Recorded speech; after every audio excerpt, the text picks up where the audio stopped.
Dear student, welcome back. Again, we started with the chapter 4, motion in a plane. In this topic, I already explained about vector concept. And again, in a vector concept, we learn what is the meaning of vector and how to represent the vector and different types of vector. These three major things we learn. And under that we consider different process, mathematical process in vector.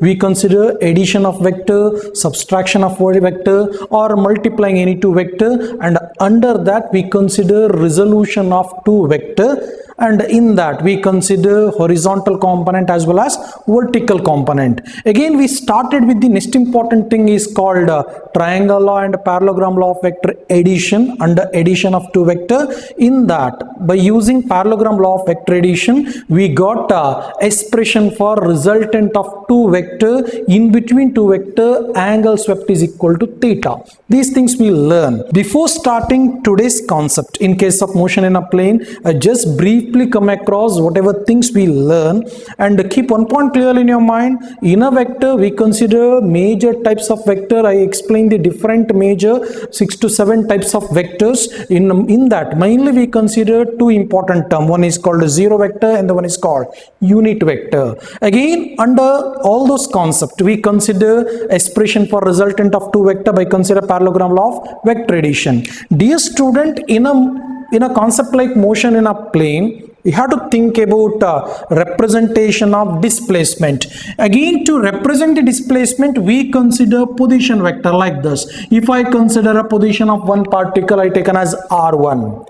Here, this R1 or position of that particle is in a space. Automatically, all the three axes are involved. Automatically, we can take R1 as x1 into I cap is along x-axis, y1 into j cap is along y-axis, z1 into k cap is along z-axis. Again, keep this point in your mind. Here I cap, j cap and k cap are called unit vector along x-axis, y-axis and z-axis. I already told rectangular unit vector or orthogonal vector, and these things I already explained in a previous videos. Again, second position of that particle in a space is x2 I cap and y2 j cap and z2 k cap is a second position. And if I know the position of particle in an interval of time t1 is r1, in an interval of time t2 is r2, automatically there will be a displacement.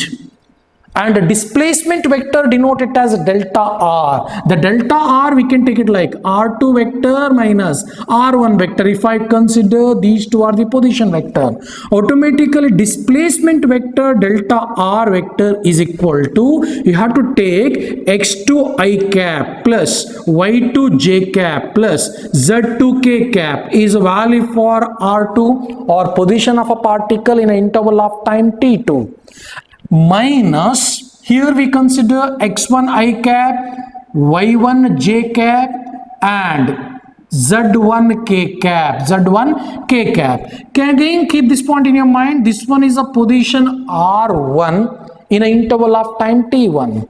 Remember, if I plot a graph for this, if I consider this one is the position along y-axis, time along x-axis, just imagine particle is somewhere here, I call it as position is p1, and this one represent the position vector, I taken as position vector is r1, and this position is an interval of time, what is that here, t1. After some interval of time, we can see the particle somewhere here, I call position p2, and position vector is equal to r2 in an interval of time, what is that, t2. Again, from t1 to t2, initial position is p1, final position is p2. Shortest distance between initial to final position we call as displacement vector is called delta r. That delta r we get the answer by using this component. This one is position vector r2, this one is a position vector r1. Both x component as well as y components are there, particle in a space. Automatically delta r we can take it like r2 minus r1. Here when you're going to subtract this, during subtraction or addition, you have to consider I with the I, j with the j, k with the k. Again, automatically we get the answer for delta r. Displacement vector is equal to x2 minus x1. Here common term is I cap.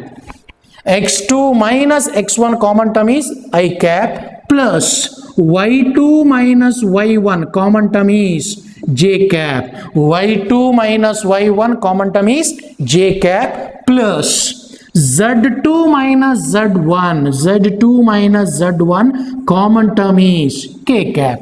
Again, I got the displacement vector like this. In general, we can assume x2 minus x1 is along which axis? X-axis. Change in position of a particle along x-axis is a change in position of a particle along y-axis. This one is a change in position of a particle along z-axis. That position vector we can write it like delta r vector is also called displacement vector as in place of x2 minus x1 I can take it like x into I cap. Again, in place of y2 minus y1 we can take y into j cap. Again, in place of z2 minus z1 we can take z into k cap. Now this one is a representation of displacement vector.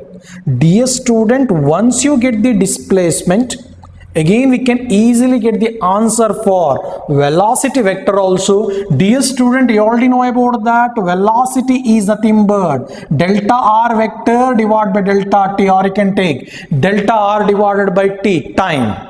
Again, we can easily get the answer for velocity vector as delta r vector is nothing but x I cap plus y j cap plus z k cap is nothing but delta r vector is also called position vector or is also called displacement vector. That displacement vector x I cap plus y j cap plus z k cap divided by delta t is a time. Here displacement divided by time, it gives velocity. Here we can write velocity as x divided by delta t is nothing but change in position along x-axis divided by time taken. We call it as velocity of particle along x-axis. Remember, change in position of a particle along x-axis divided by time taken, it provide answer velocity of that particle along x-axis into I cap plus change in position along y-axis divided by time taken is nothing but velocity of particle along y-axis into j cap. Delta z, or you can take z divided by delta t is nothing but change in position of a particle along z-axis divided by time taken. It provide velocity of a particle along z-axis into k cap. Dear student, we got the expression for velocity of a particle if a particle in a space. Here Vx represent the velocity of a particle along x-axis, Vy represent the velocity of a particle along y-axis, Vz represent the velocity of a particle along z-axis. Once you get the velocity, it is very easy to get the answer for acceleration also. Acceleration is nothing but velocity divided by time. You learn. Velocity divided by time we call it as acceleration. That becomes acceleration is equal to velocity of the particle is Vx into I cap plus Vy into j cap plus Vz into k cap divided by time. Dear student, acceleration is nothing but time rate of change of velocity. That we write it as mathematical in the form v divided by t. That becomes a is equal to Vx into I cap, Vy into j cap, Vz into k cap divided by t. That we can take it as a is equal to Vx divided by t is nothing but velocity of a particle along x-axis divided by time. We call it as acceleration of a particle along x-axis. Particle is moving along x-axis. Direction is represented by using I cap. Next, plus velocity of a particle along y-axis divided by time taken. That gives acceleration of a particle along y-axis. Direction is taken as j cap plus velocity of a particle along z-axis divided by time taken. Automatically velocity of a particle along z-axis divided by time itself we call acceleration of a particle along z-axis into k cap. Dear student, we got the expression for acceleration of particle also, and one point Keep it in your mind. Remember, in a motion in a straight line, we consider particle movement strictly along any one particular axis, particle along x-axis or y-axis or z-axis. If it is a 2-dimension and a 3-dimension, or in other words, particle in a plane or particle in a space, we can think about the resolution of vector. Not only that, vector concept, what should be the component along x-axis, what should be the component of that physical quantity along y-axis, or what should be the component of that physical quantity along z-axis. Depending on that, you have to think about displacement vector, and depending on that, we have to think about velocity as well as acceleration. These are the few important points related to motion in a plane. Dear student, in a last class I explained clearly about displacement vector, again I explained about velocity vector, and I explained about acceleration of vector in terms of instantaneous as well as average. And again, by considering this, if I implement that same concept into a plane, motion into a plane, in that you have to think about 2-dimension or 3-dimension. If I take an example of 3-dimension, is nothing but particle in a space.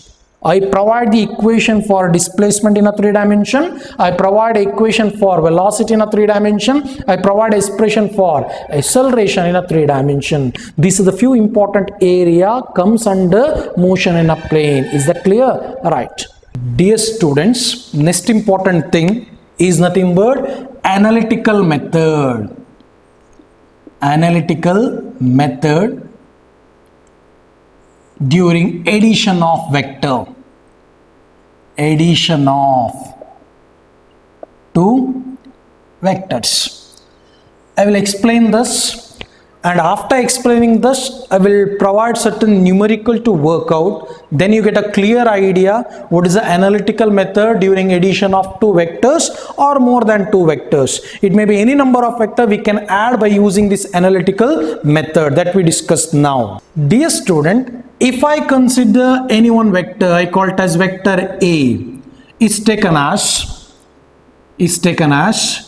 ax I cap plus ay j cap plus az k cap. Now this vector A is called 3-dimensional vector, and this vector is present in a space, and its position is there along x-axis also, along y-axis also, along z-axis also is one of the vector. And again I provide one more vector, I call it as B vector. That B vector we can take it like bx I cap plus by j cap plus bz k cap. Here there are two vectors are given. Ax and bx is the position of vector A and B along x-axis. Ay and by is the position of these two vector A and B along y-axis. And az and bz are the position of these two vectors along z-axis. These two vectors are given.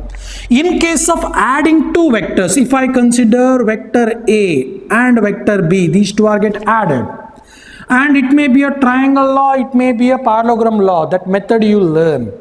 But while adding two vectors by using analytical method, I want to consider two vector like this, vector A plus vector B, that is nothing but ax I cap plus ay j cap plus az k cap is a vector A, plus bx I cap plus by j cap plus bz k cap is a vector B.